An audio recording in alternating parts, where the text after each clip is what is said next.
ஒழிக்கப்பட வேண்டும் என்று சொன்னாங்க. அப்படிப்பட்ட கட்சியில போய் சேர்ந்திருக்கிற வெக்கம் மானம் இல்ல. நினைச்சு பாருங்க எவ்வளவு கஷ்டம், சிந்திச்சு பாருங்க. நான் 1974 இந்த இயக்கத்தில் இணைஞ்சேன். தொடர்ந்து நான் 10 முறை தேர்தலில் போட்டிட்டு இருக்கிறேன். 7 முறை சட்டமன்ற தொகுதி, 3 முறை நாடாளுமன்ற தொகுதி. 2001ஆம் ஆண்டு என்னுடைய சட்டமன்ற தொகுதி கூட்டணி கட்சிக்கு வேணும்னு கேட்டாங்க. அம்மா எனக்கு வேற தொகுதி மாத்தி கொடுத்தாங்க.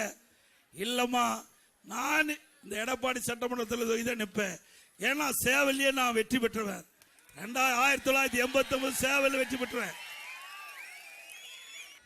போன 2021ஆம் ஆண்டு அவளுக்கு ஒதுக்கப்பட்ட இடத்தை விட ஒரு இடம் குறைவு கம்யூனிஸ்டுக்கு.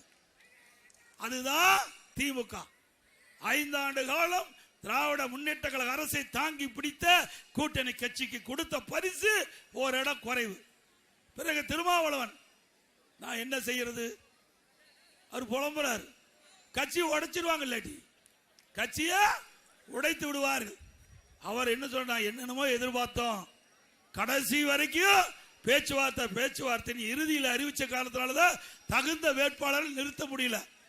இன்னொன்று, காட்டுமன்னார் கோயில்ல ஒரு வேட்பாளர் அறிவிச்சுட்டாங்க. அவர் என்னங்கிறாரு, நான் காங்கிரஸ் கட்சிக்காரங்கிறார். யாரு? இன்னைக்கு விடுதலை சிறுத்தையின் சார்பாக நிறுத்தப்படுகின்ற வேட்பாளர் அவர் காங்கிரஸ் கட்சிக்கிறார். இப்படியெல்லாம் குழப்பம் திராவிட முன்னேற்ற கழக தலைமையிலே அமைக்கப்பட்ட கூட்டணியில நிலவிக் கொண்டிருக்குது. அண்ணா திமுக அப்படி அல்ல, ஜெட் வேகத்தில் போயிட்டு இருக்குது. நாம கூட்டணி அமைச்சோம், அடுத்த நாள் தேர்தல் அறிக்கை வெளியிட்டோம். அதுக்கு அடுத்த நாள் முதல் வேட்பாளர் பட்டியல் அறிவிக்கப்பட்டது. 2ஆம் நாள் 2வது வேட்பாளர் பட்டியல் அறிவிச்சோம். 2 நாள் கழிச்சு 3வது வேட்பாளர் பட்டியல் அறிவிக்கப்பட்டது. ஆக அண்ணா திமுகவை பொறுத்த வரைக்கும் நம்பர் 1 இந்த தேர்தல். நம்முடைய அனைத்து இந்திய அண்ணா திராவிட முன்னேற்ற கழக தேர்தல் அறிவிப்பும் நம்பர் 1.